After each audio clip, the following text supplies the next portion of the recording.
नमस्कार। तपाईहरुलाई स्वागत छ फाइनान्स क्लासमा। म भोजराज पङ्गेनी। आजको टपिक छ ब्रेक इभन एनालाइसिस। यो सबभन्दा इम्पोर्टेन्ट, हाम्रो रियल लाइफमा पनि इम्पोर्टेन्ट कुरा हो। ब्रेक इभन एनालाइसिस के हो त? यसको न्युमेरिकलहरु हामी यहाँ सल्भ गर्छौं। थ्योरेटिकल कन्सेप्ट थोरै, तर न्युमेरिकल धेरै कन्सेप्ट हामी यहाँ पढ्छौं। हिसाबहरु गर्नुपर्छ, जुन क्लास 12 को लागि, ब्याचलर लेभलको लागि र मास्टर लेभलको लागि समेत युजफुल हुने गर्छ। के हो त ब्रेक इभन एनालाइसिसमा ब्रेक इभन भनेको? ब्रेक इभन पोइन्ट भनेको sales unit that equals total cost and total revenue. यस्तो सेल्स युनिट हो जसले टोटल कस्ट र टोटल रेभिन्यू बराबर बनाइदिन्छ। कस्ट र रेभिन्यू दुईटै, खर्च र आम्दानी दुईटै बराबर भएपछि नाफा के हुन्छ? नाफा त जिरो हुन्छ। It means that there is no operating profit. जस्तै हामीले बिजनेस गर्न गइयो भने कति सामान बेच्दाखेरि न नाफा न घाटा हुन्छ त? हो, त्यो पोइन्टलाई हामीले ब्रेक इभन पोइन्ट भन्छौं। है, कति सामान बेच्दाखेरि हाम्रो खर्च ठिक्क उड्छ, हाम्रो खर्च रिकभर हुन्छ। हामीले बेचेर, सामान बेचेर कमाएको नाफाले हाम्रो खर्च ठिक्क पुग्छ भने त्यसलाई हामीले ब्रेक इभन पोइन्ट भन्छौं। Break even point of sales. यो युनिटमा पनि हुन्छ र यो एमाउन्टमा पनि हुन्छ। अनि यो अपरेटिङ प्रफिट भनेको के हो? नो अपरेटिङ प्रफिट त भनियो। Operating profit means earning before interest and tax. Earning before interest and tax हो। अब यो ब्रेक इभन एनालाइसिसको एउटा फिगर हेरौँ। अब मैले यहाँ सर र तपाईहरुलाई यहाँ यत्रो धेरै हेर्न पर्दैन है। मेन फोकस केमा गर्ने भने टोटल रेभिन्यू हेर्नु त, जुन मैले भर्खर रातो लाइन राखेँ, टोटल रेभिन्यू एउटा लाइन, अनि अर्को टोटल अपरेटिङ कस्ट अर्को लाइन। त्यो दुईटै बराबर कहाँ भछ? हेर्नु त, दुईटै बराबर कहाँ भछ भने यहाँ हेर्नु है, हो यहाँ भछ। हो, यो पोइन्टलाई के भनेछ? Operating break even point, EBIT equals to 0 भनेछ नि। हो, यही हो। यस्तो ठाउँ बिजनेसले सेल्स गर्दाखेरि यस्तो ठाउँ जसमा टोटल रेभिन्यू र टोटल अपरेटिङ कस्ट बराबर हुन्छ। अनि बराबर भयो भने के हुन्छ? EBIT 0 हुन्छ। हो, यसलाई हामीले के भन्छौं? ब्रेक इभन एनालाइसिस भन्छौं। अनि यो ब्रेक इभन सेल्स भन्दा धेरै बेच्यो भने के हुन्छ? EBIT पोजिटिभ आउँछ, जुन चाहिँ EBIT भन्दा मास्तिर अपरेटिङ प्रफिट भनेर आछ। अनि त्यो भन्दा कम भयो भने अपरेटिङ लस हुन्छ। है, यति कुरा हो। अब यहाँ फिगरबाट सबभन्दा सजिलो बुझ्ने तरिका भनेको टोटल रेभिन्यू र टोटल अपरेटिङ कस्ट बराबर आउने यस्तो पोइन्टलाई हामीले ब्रेक इभन पोइन्ट भनेर भन्छौं। अब यसबारे फर्मुलामा जाउँ, हामी धेरै बेर नगरौँ। Break even point sales in unit. युनिटमा कति क्वान्टिटी सेल्स बेच्दाखेरि नाफा र घाटा बराबर हुन्छ? त्यसलाई छ fixed cost divide by SPPU minus VCPU। Selling price per unit minus variable cost per unit. यो SPPU माइनस VCPU लाई हामीले CMPU पनि भन्छौं है। कन्ट्रिब्युसन मार्जिन पर युनिटमा राख्ने, टोटलमा नराख्ने। ए, टोटलमा नराख्ने, पर युनिटमा राख्ने। अनि अर्को break even point sales in amount. एमाउन्टमा दियो भने के गर्ने? BEP सोध्यो भने BEP amount equals to BEP unit into SPPU। जति युनिट हामीले BEP सेल्स गर्छौं नि, त्यसलाई सेलिङ प्राइसले मल्टिप्लाई गरेपछि के हुन्छ? एमाउन्टमा आउने भयो। यस्तै अर्को कन्सेप्ट छ cash break even point sales. Cash break even point भनेको क्याश फिक्स्ड कस्टको कारणले गर्दा आउने। त्यही भएर टोटल फिक्स्ड कस्टबाट डिप्रिसिएसन भनेको नन क्याश आइटम हामीले घटाएका छौं। यहाँ डिप्रिसिएसन सजिलोको लागि हो, यहाँ एमोर्टाइजेसन हुन सक्छ है। अनि जस्तै अब फिक्टिसियस एसेट्सहरु रिटर्न अफ भएको हुन सक्छ। नन क्याश आइटमहरु घटाउने, नन क्याश है। त्यही भएर नन क्याश फिक्स्ड कस्टहरु घटाउने। टोटल फिक्स्ड कस्टबाट। अनि टोटल फिक्स्डबाट नन क्यास घटाएपछि क्यास फिक्स्ड कस्ट आयो कि आएन? हो, त्यो cash fixed cost divide by SPPU minus VCPU, divide त एसपिपियु माइनस बिसिपियुले गर्ने नै हो है बिइपी निकाल्दा। अर्को छ sales unit at desired profit. हामीले मानौँ हामीले 50,000 कमाउन छ भने कति क्वान्टिटी बेच्न पर्छ भनेर यस्तो हामीलाई जान्न मन लाग्यो भने हो त्यो कति क्वान्टिटी बेच्ने कि 50,000 हामीले कमाउन पर्यो।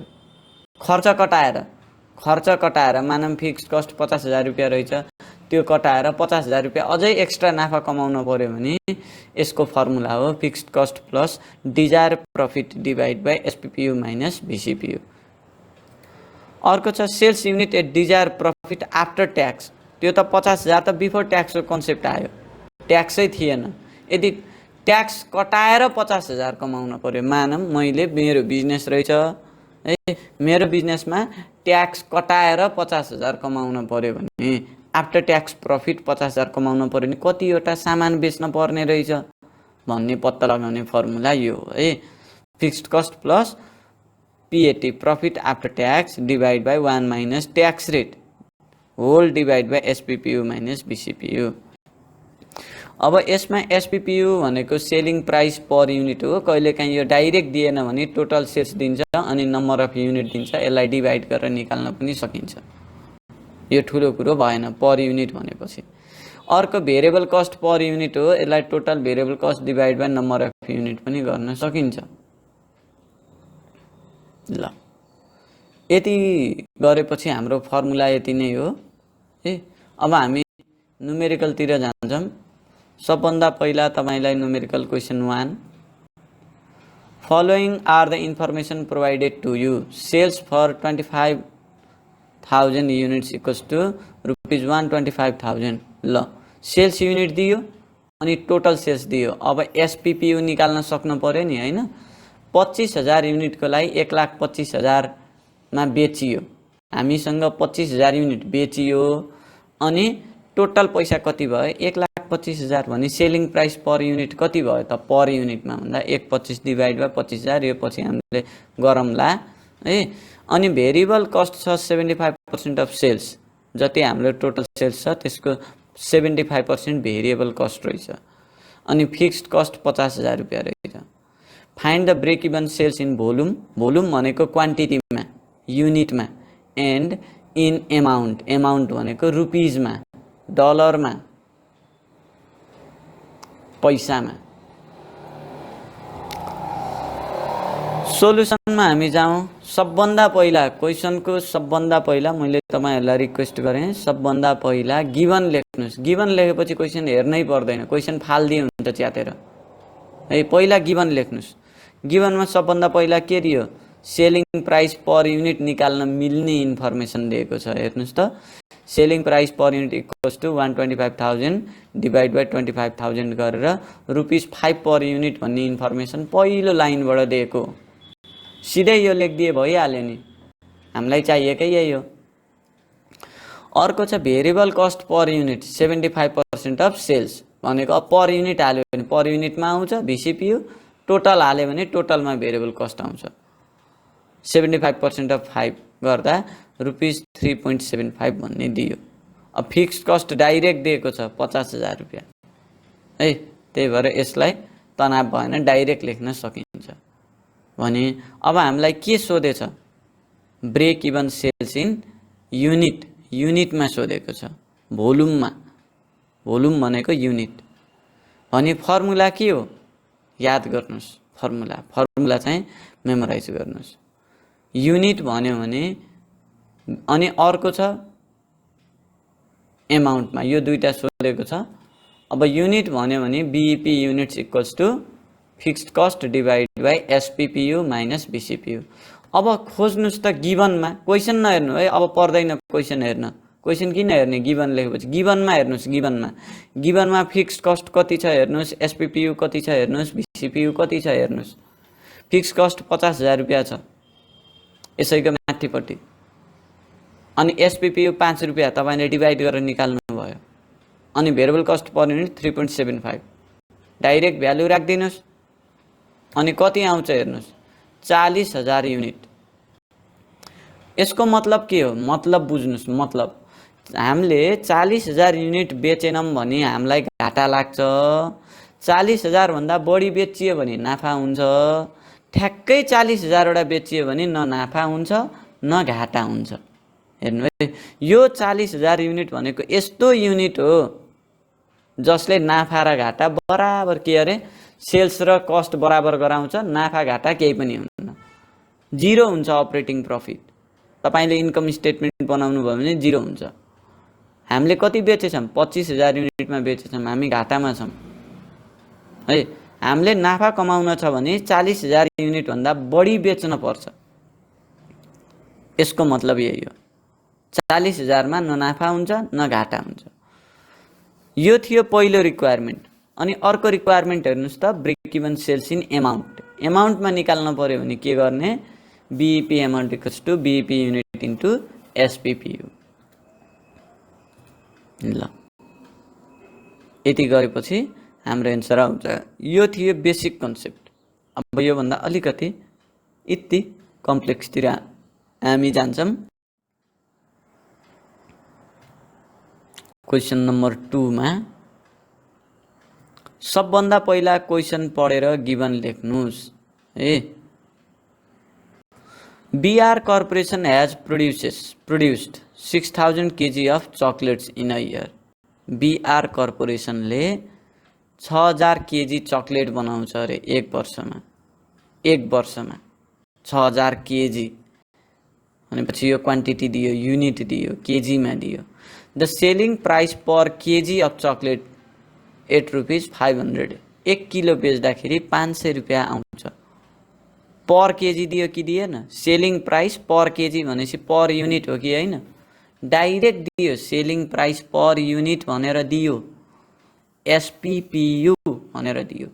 The corporation incurred ₹1 million as annual fixed cost including depreciation of 2 lakh. अनि यो कर्पोरेसनले 1 million 10 लाख रुपियाँ एनुअल फिक्स्ड कस्ट बियर गर्यो। यो फिक्स्ड कस्ट टोटल कस्ट हो, टोटल फिक्स्ड कस्ट हो। यसमा 2 लाख रुपियाँ डिप्रिसिएसन पनि जोडिएको छ, इन्क्लुड भएको छ, त्यसैमा समावेश भएको छ। त्यही भित्र छ, त्यो 10 लाख भित्र खोलेर हेर्ने भने 2 लाख रुपियाँले डिप्रिसिएसनले म पनि छु भनेछ। The raw material and wage cost per KG of chocolate is 250 and 50 respectively. अनि र मेटेरियल चाहिँ 250 रुपियाँको लाग्छ 1 केजी बनाउन, अनि 50 रुपियाँ वेज लाग्छ। हो, यो दुईटा छ नि, र मेटेरियल र वेज। यो भनेको के हो? भेरिएबल कस्ट हो है।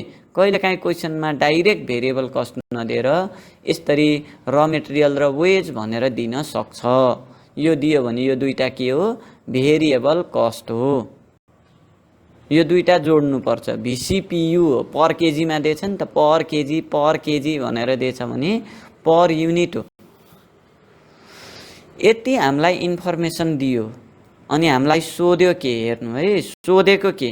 Calculate the break even sales volume and in rupees, जुन अघिल्लो क्वेसनको जस्तै सेम थियो। Calculate the cash break even sales in KG, केजीमा भन्यो, रुपिजमा भनेन। केजी भनेको भोल्युममा, क्याश ब्रेक इभन सेल्स निकाल्न भन्यो, क्याशवाला है, नन क्याश घटाउने हो। अर्को छ सी नम्बरमा, if corporation wants to earn 8 lakh how much quantities of chocolate should be sold out. यदि यो कम्पनीले 8 लाख रुपियाँ कमाउन चाह्यो, 8 लाख रुपियाँ कमाउन चाह्यो भने कतिवटा, कति केजी चकलेट, कति क्वान्टिटी चकलेट बेच्न पर्छ? डिजायर प्रफिट दियो, उसले चाह्यो, कति चाह्यो कमाउन? 8 लाख। भनेपछि त यो त डिजायर प्रफिट भयो नि। हो, 8 लाख कमाउन कति बेच्न पर्छ भनेको त्यो डिजायर प्रफिटवाला फर्मुला। अनि अर्को, if corporation wants to earn 5 lakh after 30% corporate tax, tax पनि दियो 30%, अनि 5 लाख रुपियाँ नाफा कमाउन पनि पर्यो अनि कतिवटा चकलेट बेच्न पर्छ भनेर सोधेको छ है। यो 4वटा कुरा सोधेको छ। अघिल्लो भन्दा अलिकति कम्प्लेक्स छ। सबभन्दा पहिला मैले तपाईलाई फेरि पनि भने, क्वेसन फेरि पढ्नुस् र गिभन लेख्नुस्। गिभन ल गिभन हेर्नुस्, सबभन्दा सुरुमा number of unit produced and sold, A सबभन्दा पहिलामा नम्बर अफ युनिट कति उत्पादन गरेर बेच्यो, 6000 केजी, सिद्धियो कुरा। अनि त्यसपछि the selling price per KG of chocolate is ₹8.500 भन्यो। Selling price per unit SPPU 500 per KG. पहिला गिभन लेख्ने है। The corporation incurred 1 million as annual fixed cost. Annual fixed cost भनेको फिक्स्ड कस्ट 1 मिलियन। अनि त्यसपछि यो 2 लाख के हो त, 2 लाख डिप्रिसिएसन हो। त्यसपछि अनि यो र मेटेरियल 250 र 50 के हो त, यो भेरिएबल कस्ट पर युनिट हो। डाइरेक्ट लेखिदिए हुन्छ 250 प्लस 50 गरेर ₹300 पर युनिट भनेर डाइरेक्ट लेखिदिए हुन्छ। सिद्धियो कुरा। माथिको गिभन भ्याइयो। अनि सोध्यो के हेर्ने है, सोधेको कुरा पनि लेख्ने गिभनमा। इक्जाममा गर्दा यस्तै तरिकाले गर्नुपर्छ। Break even sales in unit, BEP units, यो ब्र्याकेट भित्र लेखेपछि अब हामी ब्र्याकेट भित्रको युज गर्न सक्छौँ, बीईपी युनिट्स। अनि अर्को सोध्यो ए नम्बरमै इन रुपिज भन्यो। रुपिज भनेको amount, break even sales in amount, BEP amount रुपिजमा सोध्यो, कसैले डलरमा सोध्लान् है। Cash break even sales in kg B नम्बरमा। अब यसको क्यास बीईपी सेल्स सोध्यो, केजीमा भनेको युनिटमै सोध्यो। अर्को छ सी नम्बरमा प्रफिट दियो 8 लाख रुपियाँ, अनि कति बेच्न पर्छ भन्यो, सेल्स क्वान्टिटी सोध्यो। अनि डी नम्बरमा प्रफिट आफ्टर ट्याक्स भनेर दियो, अनि सोध्यो कति, ट्याक्स रेट भनेर सोध्यो, दियो। अनि सोध्यो सेल्स कति बेच्न पर्छ भनेर सोध्यो।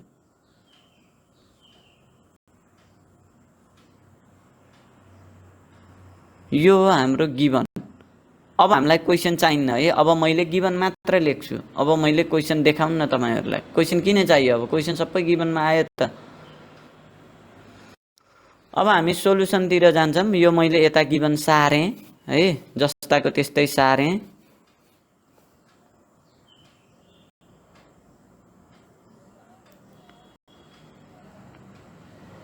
अब हामी सोलुसनतिर जान्छौँ। सबभन्दा पहिला के निकाल्ने? ए नम्बरमा के सोधेछ?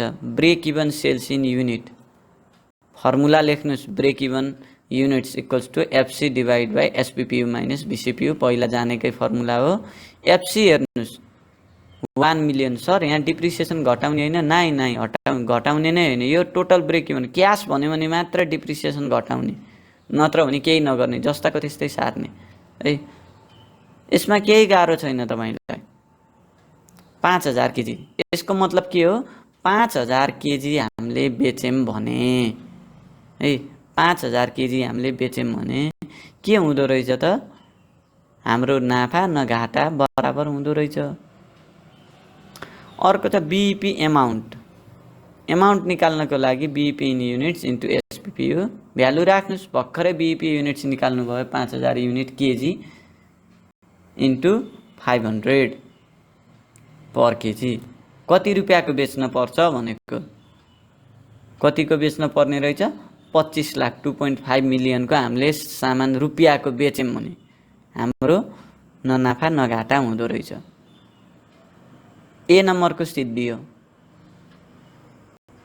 अब बी नम्बरमा हेर्नुस् त, cash BEP sales. Cash BEP सेल्सको फर्मुला हेर्नुस्, फिक्स्ड कस्ट माइनस डिप्रिसिएसन हो। यहाँ हो है ध्यान दिने। क्याश भन्ने बित्तिकै त नन क्याश डिप्रिसिएसन हो, त्यो त घटाउन पर्यो नि त। कहिलेकाहीँ क्वेसनमा डाइरेक्ट क्याश फिक्स कस्ट भन्यो भने डाइरेक्ट लेखिदिने हो है। अब भ्यालु राख्नुस् फटाफट, केही गाह्रो छैन। त्यही भएर गिभन लेख्न पर्छ। गिभन लेख्यो भने गाह्रो हुँदैन। 4000 केजी। यसको मतलब के हो भने डिप्रिसिएसन हटाएर, डिप्रिसिएसनले त क्यास त बाहिर जान्न। हामीले क्यास फिक्स्ड कस्ट तिर्नको लागि 4000 केजी बेच्न पर्छ भन्न खोजेको है।